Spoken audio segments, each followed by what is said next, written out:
Hey, I'm Chris Eischen, and this is the Modern Dad Council. Today, joining me is Thomas Pfeiffer of the Good Men Project. Welcome, Thomas. J40 from the Greatness Zone and ReadyForLife.me, and Eric Lehman of the Game Changer Movement. The Modern Dad Council meets to discuss important issues around parenting and relationships and everything else in the world around being a modern dad. And today we're discussing, what do you do in the summer when your kids are home? So as a modern dad, it's been kind of an adjustment this week because my kids are here. I work from home, and so it's dealing with how do I juggle the two? And I know Jay doesn't have kids at home anymore, but at one point he did. So how did he juggle that and all that? So is there anybody that would like to kind of start us off and kind of go into anything they're dealing with when it comes to the kids being home? Eric, Yeah, Eric, let me go for those who have kids at home, and then I'll share right. some of the things that we used to do. See if they still make sense. Well, Awesome. sure, and I feel like what's interesting is as recently as last night, so my kids had their recital this past weekend for dance. So even though they still have school for the next few weeks, they no longer have dance rehearsal on Wednesday nights, which I no longer feel jealous of, and in a way, so I was so excited to actually have Wednesday afternoon entirely with them, and it was a really welcome transition, and I'm looking at this, kind of historically, and this is the first time I was this excited to have this much on time with them, and partially it's because I feel like we're so much more engaged with each other's worlds, and I'm doing a lot of kind of learning about what it means to have three digital natives in my life, and for some reason I am now instead of rolling my eyes and saying, "Oh, these kids don't even know how to make eye contact with each other," I'm just I'm witnessing the amazingness of what they can do rather than focusing on what they can't, and so I'm looking forward to having more time with them, because this summer we're actually going to design a multi-generational gaming platform with each other so that parents and kids alike will be on the same page and on the same team, and I'm so excited about that. So and summer really hasn't hit yet. So but the little things that I've been trying have been amazing. And I didn't even know they'd be effective. So basically my son wanted to play this video game, a non-violent one, the other day, and I said, "You could totally play that game, but we need to talk for 15 minutes about the game that we're designing together first." And he's like, "Okay." And we shook on it, and he held himself accountable to that deal. So I guess I'm just no longer rolling my eyes, and I'm just embracing, what is. And I'm really excited about the summer, even though I have no idea what each day or week is gonna provide for us. So I'm a little under the weather, so I don't have too much my internal energy is bubbling up, even though my external energy is oh gosh, I hope summer waits at least 2 more weeks before it really hits. So is that your kids are still in school for a few more weeks? Uh-huh. What about you, Thomas? Are your kids still in school? They are in school until next Thursday, Wow. And here I thought my kids were in school late.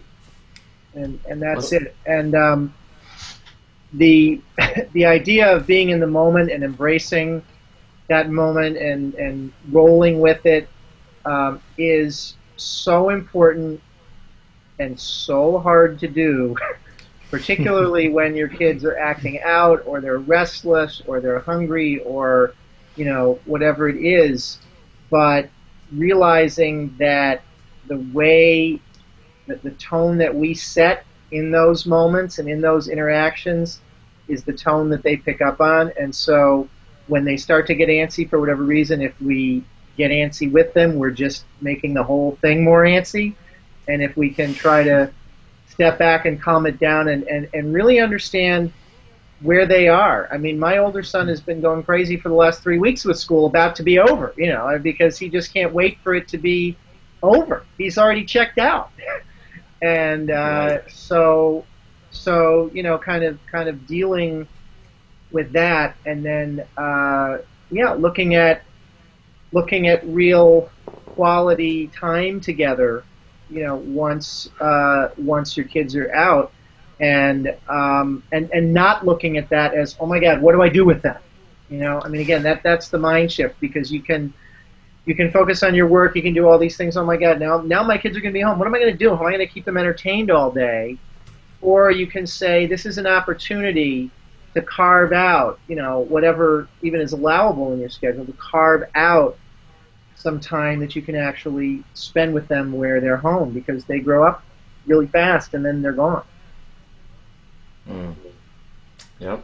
So Jay, what were some things that you used to do to kind of being the master coach parent? I don't know that I was back then. I've since learned about coaching since my child rearing. But I always make reference to the way that we grew up, and part of that is what I try to use with our kids.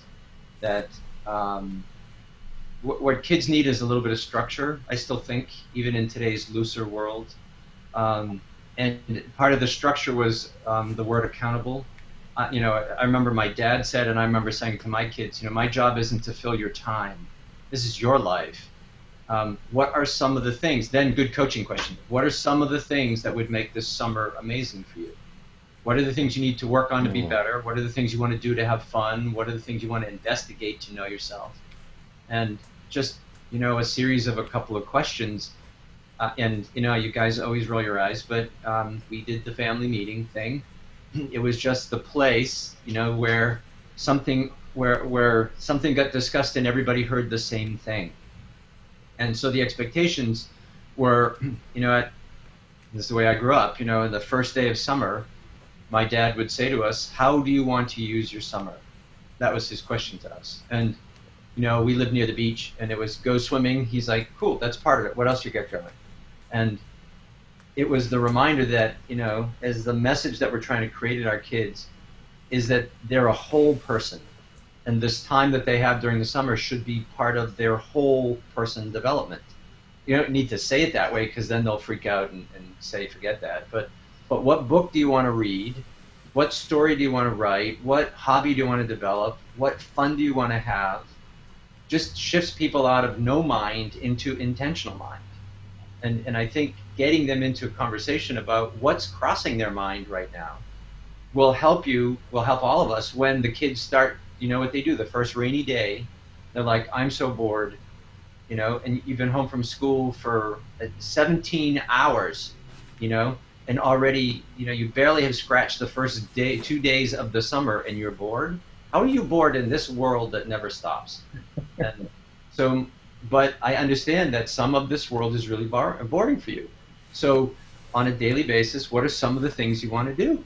And me being the coach and being the overly analytical person would say, well, how do you want to use this day to make sure that the next day is a little better? What skills do you want to work on? What could we do as a family? And maybe the other question is too, what resources do we have? So here's the block in the summer where we're all going to do something away from the house or at the beach or something. But the rest of the time, don't come and say, entertain me, because all I'll do is have you pull out your list of things you said you would do and have you work on the next one, because this is your life. What is it that you want to do? Wow, yeah. That's kind of funny, because it reminds me of... No. Michael, my son, he's 14, and last summer, all he wanted to do was sit in the house and play video games all summer long. Watch TV, play video games, and it was like a fight just to get him to go outside. Now, my neighborhood, we've got neighborhood pool that all the kids in the neighborhood go and play at. It's a great place for kids to ride their bikes. We've got tennis courts, basketball court, baseball diamond, and he's choosing to sit inside and play video games all day. But then at the end of the summer, he's like, man, the pool's closed. Like, I never got to go swimming almost all summer. Like, what do you mean you didn't get to go swimming? I begged you and fought with you to go swimming. You chose not to go swimming. Right, and it was just like, I'm not gonna force you down here and have you all pissy pants the whole time. Like, I don't want to be around that. So, fine, you could stay home, but you're not playing video games, you're not watching TV, and so he chose to do those things. Sit in his room and be all mad. So this summer, we kind of did something similar to what you're talking about, Jay. As I said, well, let's make an agreement of some things that we're going to do this summer. And one of those is by 10 o'clock in the morning, you're done with TV.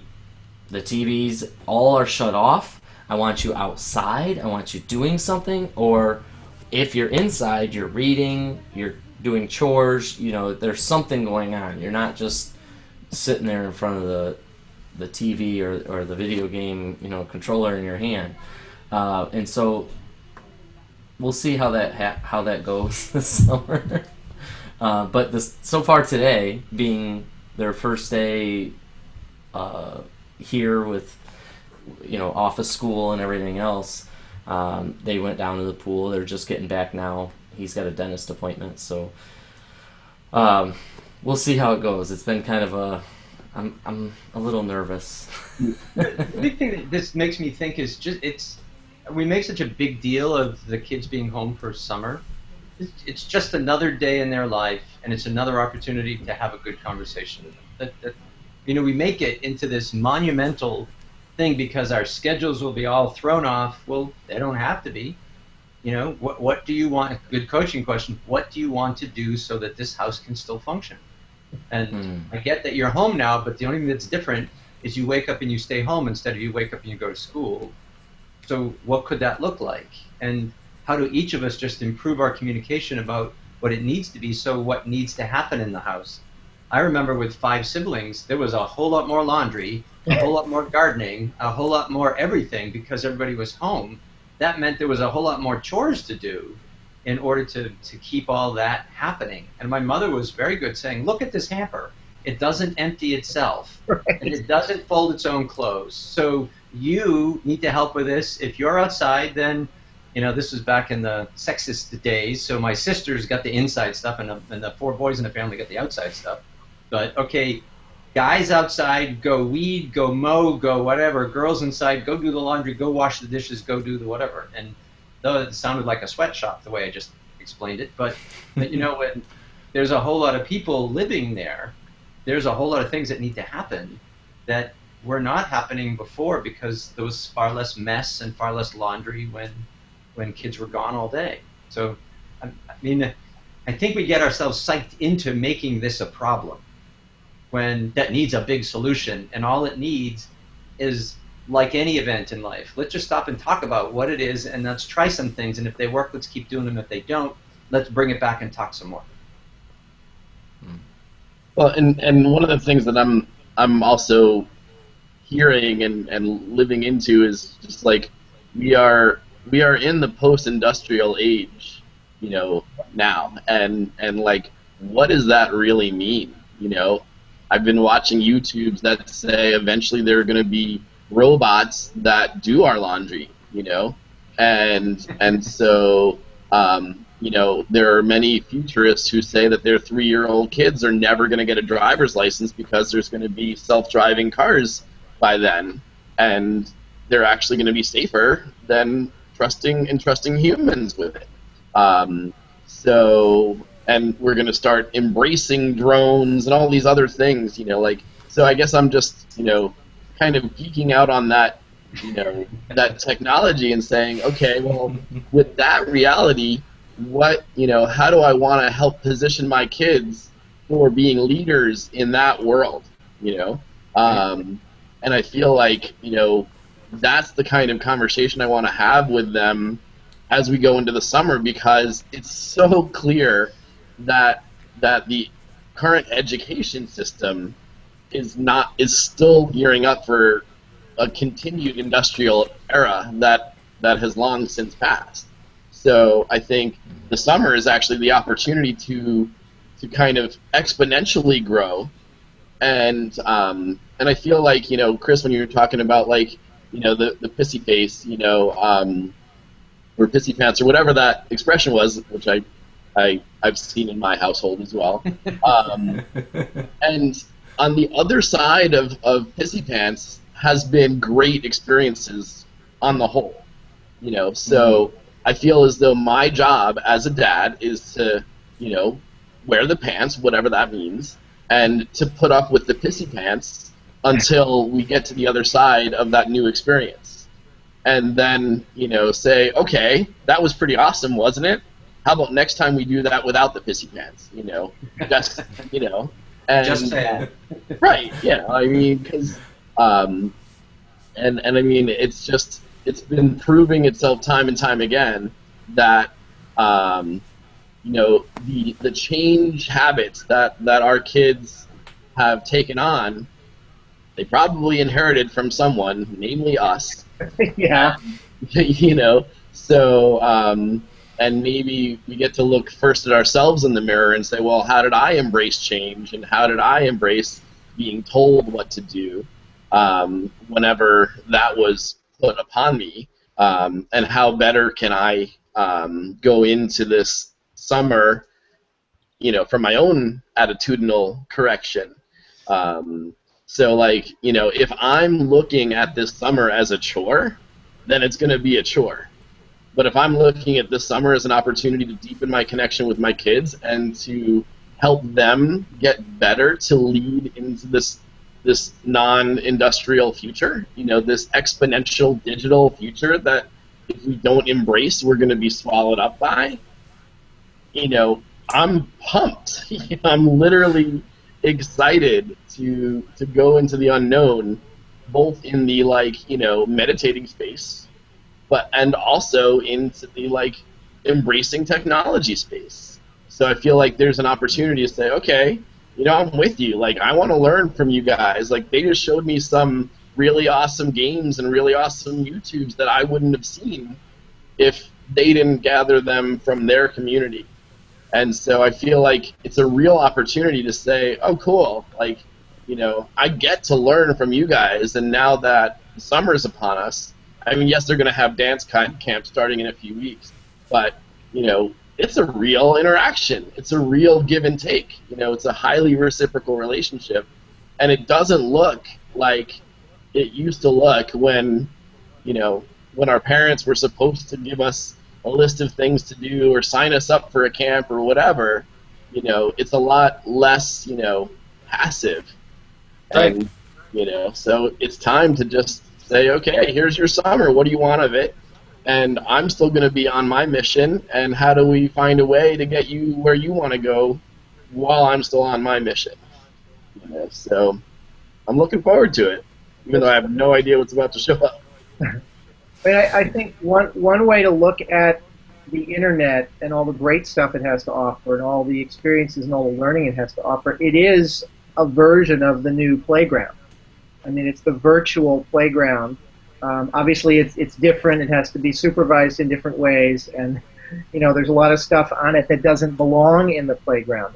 But it can be a wonderful play area for kids to learn and bring new information and new experiences to us. There is a social component to it when children get old enough to start interacting with other kids, whether they're kids that they know or whether they're playing a game online and they're interacting with kids in other, states or countries, or whatever it is, and then sort of pulling in what Chris was talking about with, not getting the pool, and what Eric's talking about with exploring these other worlds. I think balancing the virtual and the real is important, and letting kids know, all these worlds that people have created in these online games. I mean, yes, a lot of them come out of their imagination, but a lot of that is also a replica of real-world stuff. So to take them out in nature, to take them to real places that are inspiring, so that there's a balance between the two. Because what I don't want to see real experiences replaced with virtual experiences, because there's a component that's always going to be missing from that. But virtual experiences do open up whole new worlds where people can play and experiment, without having to go to a certain place, without having certain dangers and other things like that. I mean, when I was a kid, I used to love roller coasters. I can't go on a roller coaster now. It makes me sick to my stomach to get on it. But I stayed over in the winter with my kids on the Intrepid, which is it's an old aircraft carrier that's in New York Harbor that's been turned into a museum. And with my younger son's scout troop, we stayed overnight on the ship. And they have this virtual roller coaster thing where you sit in a chair, you strap yourself in, and you put the 3D goggles on, and you're looking on the screen, and the chair is moving back and forth, and you're kind of rocking, and if you look straight ahead, it feels like you're, going up and down the roller coaster. And this was great for me because I wasn't scared. I actually had fun in that thing. If that had been a real roller coaster, I probably would have thrown up. But so some experiences can be translated in that way. So I think we live in a world now where this virtual world is not going to go away, and clamping down and saying no, you can't go there is not an answer. But I think balance is sort of the answer. No, I think the balance of fun and learning, maybe if that kind of guides our conversation. So like Eric was talking about, that there's an awful lot of things that, we don't even know about because, it would never have crossed our world and our kids introduce us to it. And that with that it's part of our responsibility as the parents to kind of have an eye on where the future's going, to make sure that our kids are moving in the right direction, even if school isn't bringing them there. And if school isn't bringing them there, then all of a sudden you may have a little bit of a homeschool environment this summer around something that you might need them to know about that school isn't talking about it, but you're tuned into what's going on in your world. Like, for instance, you don't get a job right out of college because of what everything college taught you. It just doesn't work that way. You get it because you're clear about what you want, you choose your school more wisely, and you know what your own abilities are. And maybe a project this would be my recommendation for every kid, is that the parents and the kids spend a little time making sure that each of them know what they're really good at, and where in that world, today's world, could they show up and be happy doing it. And that would be a conversation and maybe an exercise that everybody in the family would benefit from. And Eric, to your point, I think it would lead people, they'd be a half step or a full step ahead of other people who are still thinking skill and experiences the way you move forward in an intellectual world that isn't. So the awareness of who you are, how you think, what fits you, what moves you, that information, which takes a little bit of time, a little bit of effort to get, is a perfect summer project. What could you do when you're sitting out on the grass catching fireflies and thinking about you in this big world? Where are the things that come to mind? So I'll throw a couple of ideas out that I don't know if we did this as a family, but now that it must have come from someplace in my head. When I was teaching at the college, we teach entrepreneurship and innovation, and the first thing we start with is about awareness. That truly good entrepreneurs are really aware. They're aware of both themselves and their abilities and the needs and challenges of their world, which means they stop and notice. So a challenge or an opportunity for our kids might be on a daily basis, tell me something that you stopped and noticed that you hadn't ever seen before, to do two things. One is, what did you see? Because now there's information. The other part is, let me see if I can develop the habit or the skill of stopping and noticing, because I know school is not teaching that to you. And if I know you're going to be really great in today's world, it's because you're going to be tuned in to things that matter. And your ability to tune in is going to have to happen someplace, or you're going to be left behind. So I know that you're going to need that. I can't think of any school that is teaching that. So you know what? We do something every day to help you tune into you and to tune into your world. And if you did that at the end of the summer, little by little, you'll have will have a far more aware generation that didn't see it as this obligatory schoolwork, but actually, when you ask them to stop and notice something, you collectively did it. So there's good quality time, there's using the world, there's checking in on your abilities. I mean, I think it hits it on so many positive areas that creates a positive summer experience around what did you see, what did you notice, what did it make you think of you, and where in today's world, based on what you just found about you, where in today's world could you use it so you could be happy and successful? And, Wow, and yeah, that's. Go ahead. Go ahead. I was just, you know, I mean, one of the things that happened this past week is that I actually attended my 20th Cornell reunion, and I was blown away by a few of the conversations I had in a surprising way. I mean, not only was it really awesome to just be, you know, without any pretense, and that was a successful endeavor. On top of that, I had these really real conversations with a lot of people from lots of different returning classes, and they basically admitted in large number that their first degree, if not first 2 degrees post high school, were to appease their parents. Yeah. And it spoke to me in volumes and said, cool, no matter what, like, that is no longer like my expectation for my kids. Like, none of my kids have to go to Cornell because I went there. And so, I mean, like, I'm extrapolating a little bit because I'm kind of charged and triggered by it, but it's just, you know, I feel like if we consciously take this summer and start learning more from our kids than we try to teach them, there's a real opportunity, because I feel like they're on a curve that wasn't available when we were kids, and so for us to help design a summer for them, I feel like, you know, we can design a summer together, but there's no way that the landscape looks anything remotely like it looked when we were kids. So that being said, you know, I'm excited about, you know, telling them, like, you know, right now there's a lag. Like, school is not necessarily getting you any closer to your dreams than you might have been before this year. So, like, what's the opportunity with the summer? Like, what's one dream that we can get going this summer while the time is less defined by external, you know, pressures? So I feel like it's a really coachable summer, and I'm excited about that. And I want to dive, you know, into a conversation with you guys about, like, you know, how many different things did we do because our parents expected them of us, and what do we as modern dads get to do differently because of that? You know, I mean, it was a big, like, eye-opening, like, whoa, like, I thought it was just me, you know, until I went to that reunion. I mean, I didn't think it was just me, but I didn't know it was as prevalent as it really seems to be.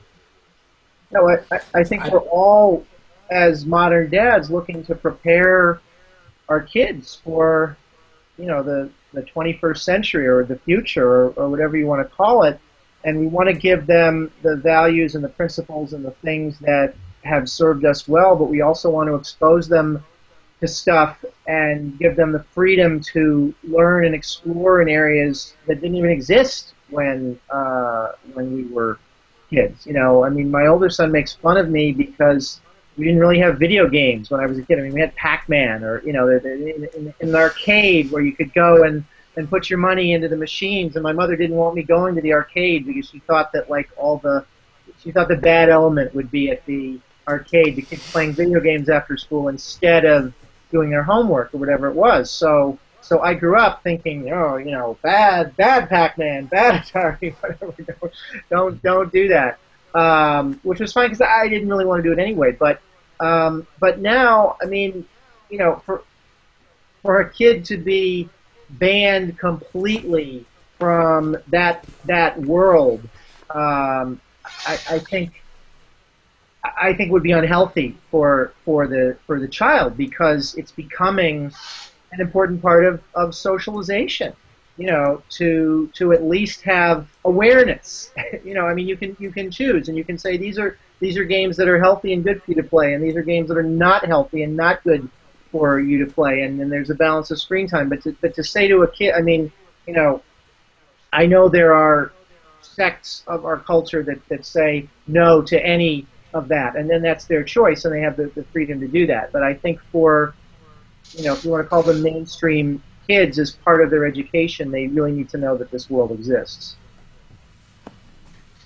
Yeah, you guys all kind of brought up some really good points on, I think of me being able to work from home as kind of like that's a new thing, but to even think, like, the technology had to exist in order for me to be able to work from home, right? So, like, being able to connect online and be able to do all that. Well, where is that technology going to be when my kids are this age for them? And so maybe working from home isn't really the thing. It's like working while you're walking around doing your normal stuff throughout the day. So you guys make up an interesting point there. And maybe so for me it was, I don't want you on, the TV turns off, the games turn off, but maybe there's a way that we can take that technology and apply it in a more...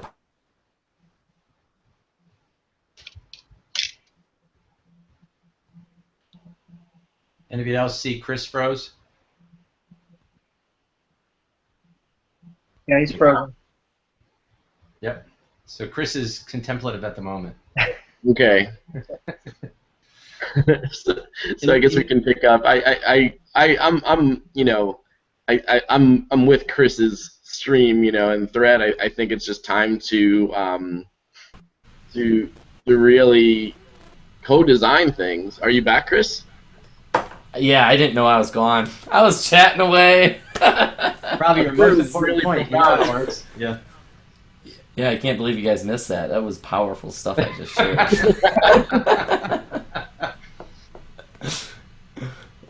But go on. No, now we need to hear it. No, it's still your stage. Yeah, but I don't know. I don't know where to go. I don't know how to go back. You were just talking about all you left off on that we heard was that the TV goes off at 10 a.m. Right. And oh yeah, so the TV goes off, but with the points that you guys brought up was that maybe I should be re-looking at ways that we can use that technology of today and say, okay, kids, like, if you want to sit there and be on, playing a video game, what is something that you can play that's going to help you progress, as opposed to, like, doing whatever it is, playing your, what is that called? Where it's the blocks. I can never think of it. Minecraft. Minecraft, that's it. Yeah. Yeah. Instead of sitting there playing Minecraft all day. But then again, I don't know, Minecraft's kind of neat, so maybe I can give them like an assignment on Minecraft There you go. that is applicable to something. I don't know. Yeah. It's definitely... We don't know what parts of the brain, until studies are done. Like, okay, so when I went outside as a kid, and I was making a little fort or playing cops and robbers or whatever it was with my friends, or we were doing stuff, what parts of the brain were lighting up? What was I learning in those experiences? What parts of the brain light up, and what is a kid learning when he or she is playing Minecraft? Minecraft could be lighting up really important parts of the brain for all we know. We just don't have that information yet, because some of the games are incredibly creative, incredibly challenging, and actually develop long-term planning. They develop all sorts of skills that are important for children to learn. Yeah, that's a beautiful point. And gamification is a real. It's not going anywhere, and it's a real opportunity. And I think the only way that it becomes something that we fear is if we try to distance ourselves from it rather than embrace it. So here I am, in the game changer movement and saying, the worst thing for me to do is to go out into the world saying I'm anti-game, because then there's going to be a larger disconnect between me and any youth that I want to actually be in conversation with. Right. The best way for me to go out is to say, how can we create a platform that is in essence, like what they used to say with Kick cereal, like kid tested and mother approved, and I feel like that gets to come back into the conversation. And I think the other big point is that, and maybe this is just my experience, but parenting wasn't really a conversation when I was a kid. There was no feedback loop. It was like, you do what you're told, or you're being disobedient, and there's a consequence.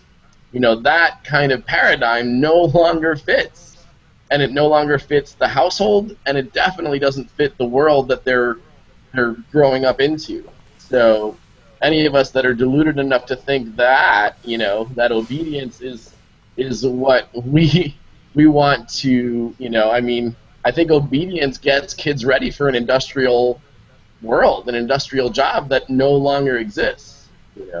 Absolutely. I mean, look at all these great entrepreneurs. Look at these people who've gone out and done amazing things. I mean, they weren't necessarily class clowns, but they weren't necessarily obedient either, and they certainly didn't think, oh well, I have to do it this way. I gotta go through the system, and they were like, I'm gonna make my own system, So encouraging that for some kids, because not every kid is a self-starter. Not every kid is going to grow up to be an entrepreneur, and so there are some people who will be more comfortable, working in a job in a company where they're a part of something or a part of a smaller team or whatever.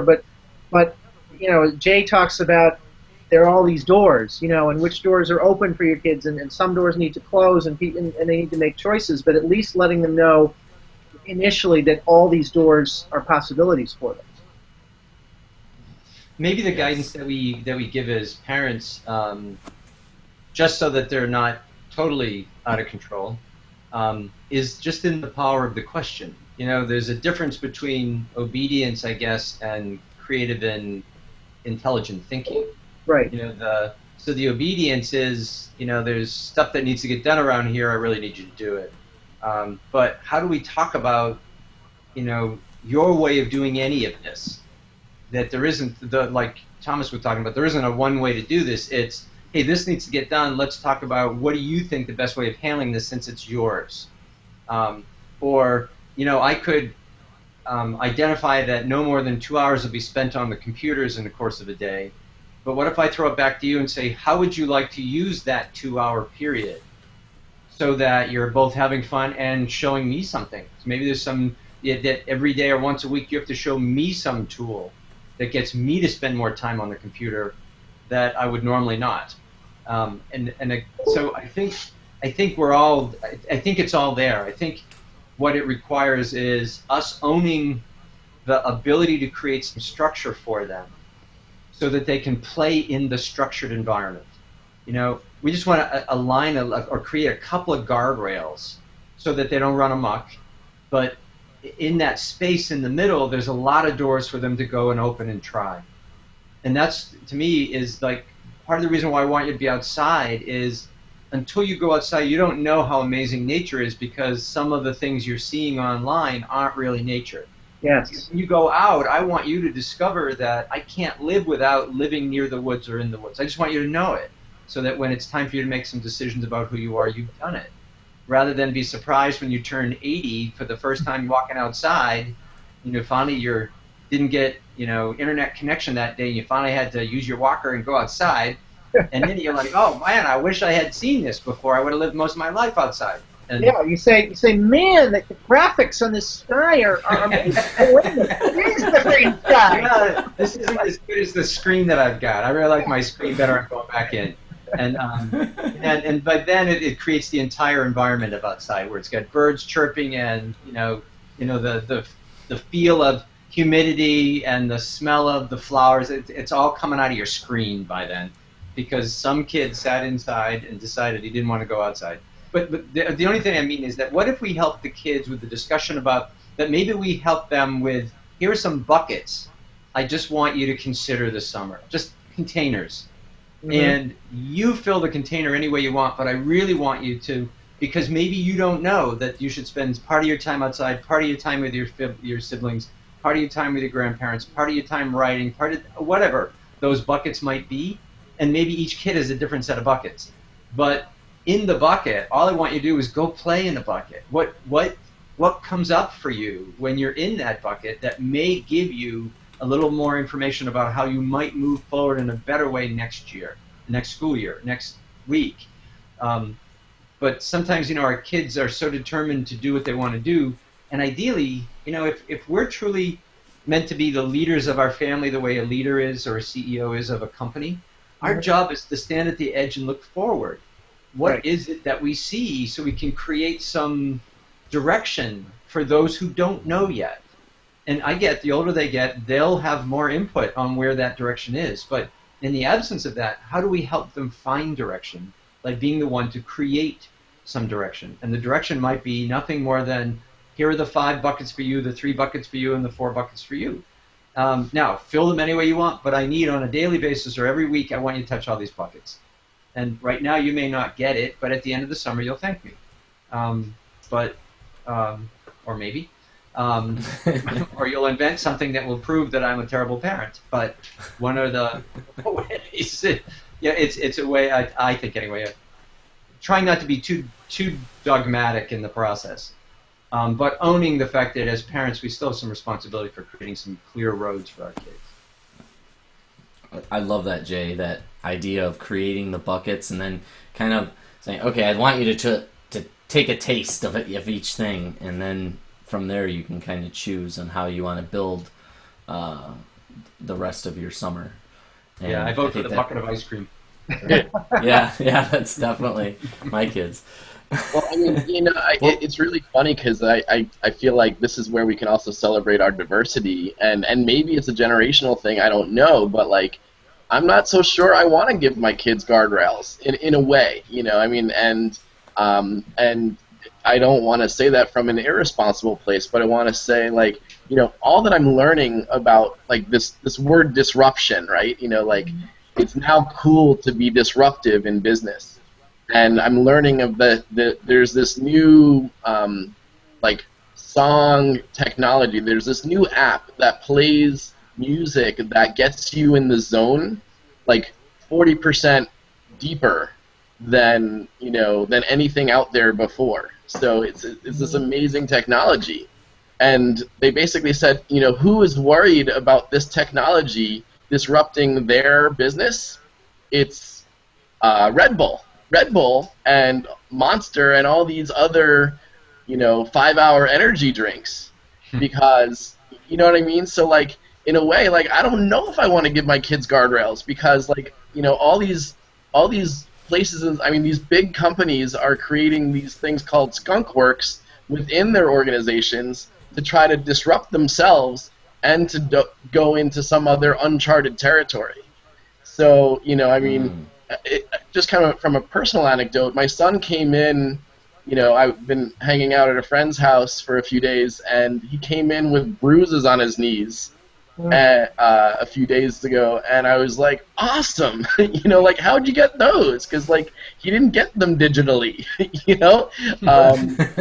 Actually, dropped my computer on my lap. right. It wasn't a burn from like a computer overheating, and I was like, so like, there was this moment where I was like, oh, did I screw up as a dad? I'm like, oh no, like, these kids, they found some scooters or some different biking technology, and they like experienced their road, and they got a bruise. And I mean, it's not like he came in sad about it. He's like, Dad, I just got bruised. I got a cut here and a cut here. And I'm like, oh, cool, And so it wasn't it wasn't a bad experience. And so, like, if I had given him guardrails, I don't know if he would have experienced that. Like, they just, like, they found scooters and played with them. Right. So I don't know. Like, you know, I mean, when we were kids, in a way, we weren't given guardrails. We were like, get out, you know, at 10 in the morning, come back for dinner, you know, and Right. you know, I mean, so like, I mean, and my brother and I, we would collect big garter spiders and put them in mailboxes. Like, that wasn't nice, but it was it was our thing, you know. So like, you know, I think and guardrails are probably in order. right? What did I miss? What'd you say? I think guardrails were probably in order then. Perhaps, but not, like, those experiences are the things that I remember, you know. So anyway, I mean, all I'm saying is, like, you know, nobody died, you know. Right. I think. Yeah, I was going to go there. I wonder if your neighbor had a heart attack. So. Right. So, but I mean, like, you know, I mean, and we experienced our world through our own lenses. And I'm excited about whatever that looks like. But I recognize that there's going to be a digital component to that. You know, so maybe at the end of the day, we look up, you know, the world's largest garter spider, you know, garter spider. So I mean, like, you know, who knows where the interface shows up digitally, but like, we could actually have a digitally enhanced life, and I feel like if we go into the summer embracing that, especially on the thunderstorm nights, you know, where technology makes sense to use, you know, at least we'll have a more grounded opportunity. But you know, I actually thought, you know, like, I brought them to this place that has Wi-Fi, so I thought, you know, they're just going to come here attached to their devices, and that'll be that, and they'll be happy. But no, they found scooters. You know, I'm like, cool. You know, so anyway, that's my fun non-guardrail story. That's awesome, Eric. Thank you for sharing that. The show, we're getting towards the end, so I'm gonna give everybody one last chance if they have anything else they'd like to add. Otherwise, we'll wrap it up. So, does anybody else want to add anything to this summertime fun with the kids, and whether do we set guardrails or do we let them free? You know, that'll be really, I think, for each individual family to decide. I think it depends on the child, right? Yeah. I know. I think it's about balance again. I mean, and what you're comfortable with as a parent, you know, because you bring your own confidence, you bring your own insecurities from your own childhood and all of that. So, you know, you might not feel comfortable with no guardrails at all, or you may be, you know, the opposite. I mean, I remember when I was growing up, there was this family across the street, the Martins, big Catholic family. Their kids were always running around, doing all sorts of stuff, like getting into these great. You know, nothing ever happened to these kids, though. It's like, you know, it's like they were fearless. They never got injured or anything like that, and it seemed like the parents were never paying any attention to them at all. Like, oh, you know, oh, where's Andrew Richmond? Oh, I don't know where, you know, what. So, like, some families just kind of have that, and others, you know, there was another girl who was down the street. Her parents were so overprotective, they walked her to school every morning. It was like 3 or 4 blocks in my town, perfectly safe. She got walked to school every morning, and when we went on a field trip, she couldn't go on the bus. Her parents had to drive her to wherever it was. So, you know, I think those are kind of two extremes, but everybody has to find their own way. Mm-hmm. Beautiful. Yeah, and that's true. I know kids like that too. One of my best friends, like, his parents were just, well, they had some drug problems and stuff, but you know, growing up in that environment, you would think, like, completely free reign, drugs on hand, like, if they wanted them. His mom was a nurse, so there was a drawer that just had random pills, like, literally there was just pills in the drawer. And he just, you know, I'd come in, oh man, I got a worse headache. Well, let me see what I got here. No, I'm okay. Yeah, so that's what these kids grew up with, this just free reign, do whatever they want. You know, mom and dad. Yeah, it was interesting. You know, compared to the way I grew up. But the one son's a doctor, the other's a nurse practitioner, and then my best friend is a graphic designer. So all three kids turned out like extraordinarily well, and everything in this completely free way of growing up that I'm looking at, like going over to his house, like, I can't believe your parents live like this. But it worked. So, you know, I think that's a really good point, Thomas.